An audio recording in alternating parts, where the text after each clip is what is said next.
The rain tapped softly against the glass windows of the small train station in Maplewood, a forgotten town tucked between hills and forests. It was the kind of place where nothing ever changed. Same foggy mornings, same sleepy smiles from familiar faces, and the same old bench where Mr. Granger read his newspaper every morning without fail. At exactly 6:42 a.m., a stranger arrived. She stepped off the train quietly, dragging behind her a worn-out leather suitcase and wearing a long coat that seemed too heavy for spring. Her eyes, dark, alert, and somewhat lost, scanned the station like she was searching for something, or someone. No one in Maplewood ever just came here. People left, sure, kids dreaming of cities, old folks retiring to the coast. But arriving? That didn't happen. That's why the station master, old Mr. Givens, nearly dropped his coffee when he saw her. She approached the ticket window slowly. "Excuse me," she said, her voice calm but with a sadness beneath it. "Did anyone leave a package for Miss Evelyn?" She paused.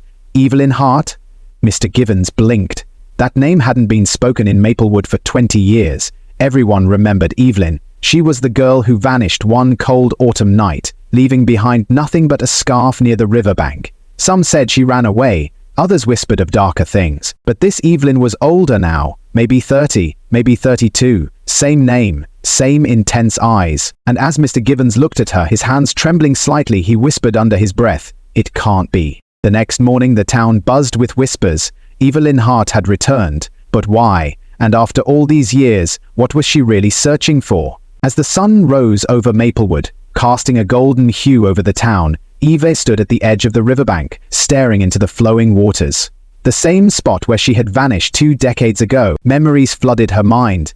The laughter of her childhood, the promise she made to return, and the secrets she had buried deep within her. She had come back to uncover the truth. Evelyn visited the old library, now dusty and forgotten, its shelves lined with yellowed pages of history. She pulled out the local archives, her fingers tracing the names and dates. Her eyes stopped at an article dated October 15, 2005. Local girl disappears without a trace.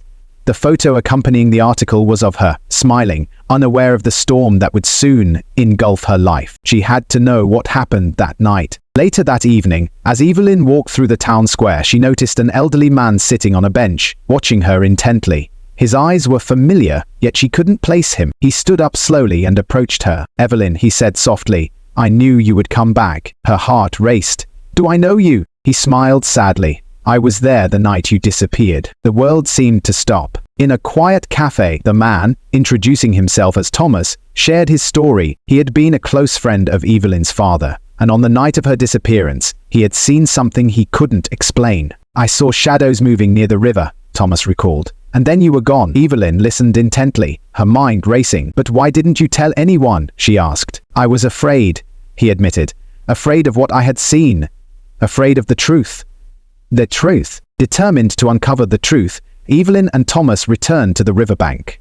The area had changed over the years, but the memories remained. They searched the ground, looking for any signs, any clues that might explain her disappearance. They searched the ground, looking for any signs, any clues that might explain her disappearance. As they dug near an old oak tree, Evelyn's shovel hit something hard. They unearthed a small weathered box. Inside was a collection of photographs, letters, and a journal. Evelyn's heart skipped a beat as she recognized the handwriting. It was her father's. The journal revealed secrets Evelyn's father had kept hidden. He had been involved in a secret organization, one that dealt with matters beyond the understanding of ordinary people. The night she disappeared, he had made a choice that led to her being taken, hidden away to protect her from forces that sought to use her for their own purposes. Evelyn was part of something much larger than she had ever imagined. With the truth now known, Evelyn faced a choice: return to her